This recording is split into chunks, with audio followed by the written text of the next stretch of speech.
Hey everyone, and welcome back to the channel. Now today I wanted to talk to you guys about what I believe to be one of the best trading opportunities to happen in our lifetime. Now we're going to be talking about the price of silver and why I believe it is extremely undervalued in its current state, and it can easily hit new all-time highs. And while that might sound crazy in theory, I promise you for a couple of different reasons it will make sense at the end of this video. So if this does interest you, I want to go ahead and dive into the very essence of the price itself and why this is all starting to get a little bit crazy. So if you guys want to buy silver, buying physical silver right now is going to be very, very hard. The demand is heavily outweighing the supply, hence why we're seeing ridiculous premiums on silver itself. Now the actual price of silver right now is just around the mid $15 range, but yet you can't buy a piece of silver for less than $24, $25. That's almost a $10 premium, nearly a 50% premium if you want to buy silver. Now this is all because the paper price, as we'll look at over in here, is heavily outweighing the actual physical silver price. The physical silver price is around $25 because of the demand and supply issue I just talked about, but the paper price is still in the really in the mid $15 range. Now, a lot of people believe that this is actually from JP Morgan manipulating the precious metals market again. This isn't FUD or any kind of conspiracy. I mean, they've actually been caught doing this several times in the past. Looking at this from a range between 2009 and 2015, we can see that they have even entered guilty pleas from JP Morgan traders, really admitting to manipulating the precious metals market itself. Now, they have a history of doing this. They could very easily be doing this again. While there is no current lawsuit against them, it is extremely weird that we are now entering into a recession and the price of silver is absolutely tanking, yet the premiums on it are going through the roof. If you guys know anything about trading and markets, this typically isn't the case. If a premium raises this much, it doesn't make sense why you should have nearly a 50% premium on the physical copy when the paper copy is still drastically getting suppressed and held downwards. These should balance out to at least, maybe a $3 premium, $4 premium, but almost a $10 premium is almost unheard of, especially for something like this. Paying a 50% premium on anything is just mind-boggling, let alone silver. Now, a little bit ago, if you guys know who this guy is, his name is Phil Philby. He's known for his predictions in absolutely ridiculous fashion. He's made predictions about talking why Bitcoin would go from 20K back down to 3K, up to 14K, back to where it's at right now. I mean, the guy has just made absolutely ridiculous and accurate predictions. He's talked about a generational bottom for silver. And while he doesn't talk about it too much right now, he does explain his chart on here talking about how silver could easily go towards new all-time highs. Now, while this isn't the entire reason why I believe silver will go up, again, the premiums manipulation, I also believe in the power of solar energy and solar panels. Now, silver is the key element and the key and core concept that lets solar panels, do their thing. If you guys believe in solar energy and solar power in any way and believe that they are a part of the future, then you will know that silver will scale with the solar energy environment. I mean, currently we are trying to build a settlement on Mars that is going to be entirely powered by solar energy, and you see big moves in Asia trying to move towards a more solar energy focused environment. So if you believe that solar panels have any kind of part in the future, then you're going to have to believe that silver is going to scale. Now, a lot of people seem to think that silver is a thing of the past, and I simply just can't get behind that because the scalability that it has now with solar panels is just bigger than the argument that it's just a thing of the past and that it will just slowly fade out because we no longer have a use for it. We clearly have a use for it. It's going to be used a lot. And again, I think one of the biggest points for me and looking at this, and we'll get into the chart in a second, but one of the biggest things for me is looking at just the absolute ridiculous premium prices, and I'll flash back to this, that silver is dealing with right now. I mean, a $15 piece of silver has an $8.59 premium per piece of silver. I mean, it's just... the premium per ounce is just unheard of. It's something I can't really get my mind around. Now, looking at the very essence of the silver chart itself, it's at beautiful trendline support, and while it did break it, I want to talk about where it's at right now in its current state.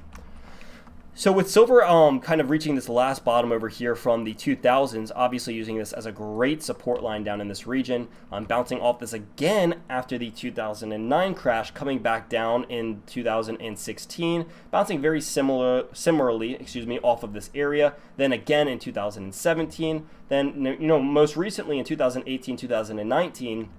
Now with us breaking this and actually heading downwards, we're seeing an insane amount of buying pressure come in on this 3-day candle chart. I mean, the price of silver has gone up from 1160 to almost 1560 in a matter of like a week, just over a week, about a week and a half now.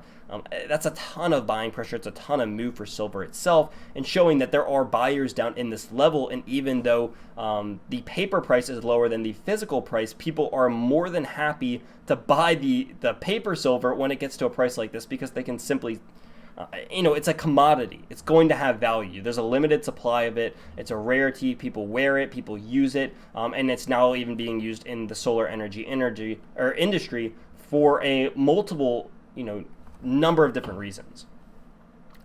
So with the price of silver coming back down here, a lot of people will talk about the resistance points and how it's kind of at a do or die instance. Because if it rejects this trend line, and we'll grab that drawing tool out again and blow this up. But if it rejects this trend line, then people will talk about how it's definitely going to head back down here. But I don't think that it will. And while it might see resistance at this trend line, I think silver could very easily move back up into the mid $16 and maybe even push into the upper $18 areas to touch some of this top support. And I don't really see why it wouldn't. Again, with a premium as large as nearly a $9 premium on the price of silver right now, there is no reason why it should continue to drop, with the exception of manipulation. The larger that premium gets, the more I believe that this thing is going to rip. I believe that it's fully being artificially suppressed, and while you can't prove that, and there have been cases of people entering into guilty pleas of doing it in the past, that's kind of my reference point here. You don't have a chart like this for a commodity and suppress it this long, or really suppress it this low with that large of a premium. Anything that's like that, I mean, it's just hard to explain it in simple terms, but if you have a premium like that with a chart pattern like this, it is asking to absolutely rip. And on top of all of this, I mean, it has scalability. We're not looking at some altcoin or some Bitcoin chart or anything like that people want to talk about in cryptocurrencies. We're not talking about some penny stock company. We're talking about the commodity of silver itself, something that has always had value and has always continued to hold value even to our current day. And even though that value fluctuates, it's still something that has always had value, and I believe always will continue to have value, in addition to the scalability that it now has with solar power energy. So price targets for silver, I think it could easily break $50. And again, while that sounds crazy, again, the premium is going to continue to expand. So long as that premium continues to expand as the price is suppressed, it's like winding up or putting pressure into a volcano. It's only a matter of time and until this thing erupts, in my opinion. And we saw what happened to it after the previous crash of 2008. I mean, it dumped after the crash, and then people started losing faith in fiat money, and it just absolutely went through the roof. And I think that could very easily happen right around the corner here, and especially over the next 5 to 10 years. I think silver is going to be just an absolute fireworks show. If it doesn't happen from the entire COVID recession, I think in the next baby boomer / real estate recession that we'll probably see in the next 5 to 10 years, I think it will certainly, if not happen now, will happen then. Again, people will start to lose faith in fiat as they did in 2008. Not to say that fiat will never be fiat will die out. I'm not saying that by any means, but during recessions, people tend to get out of fiat and into precious metals and other methods. And I think that will be a big fighting point for the price of silver moving forward, and really anyone holding it. I mean, just look at the recovery path from the last recession. I'm not to say that makes it a guarantee that it will happen again, but that, along with everything else that we mentioned in this video, is just a fighting point for the entirety in the price of silver. So If you guys enjoyed this video, make sure to stick around and drop a like on the video. Drop this video to someone that needs to see it, and if you guys did enjoy it, I'd love to hear your guys' thoughts on it in the comment section down below. Got more awesome, great content coming your guys' way in the next couple of days. Some really cool talking points about how you can take advantage of the market and where it's at right now. And I want to make sure I talk about the oil market because that is certainly a hot topic as well. Thank you guys so much for watching, and I will see you guys in the next video.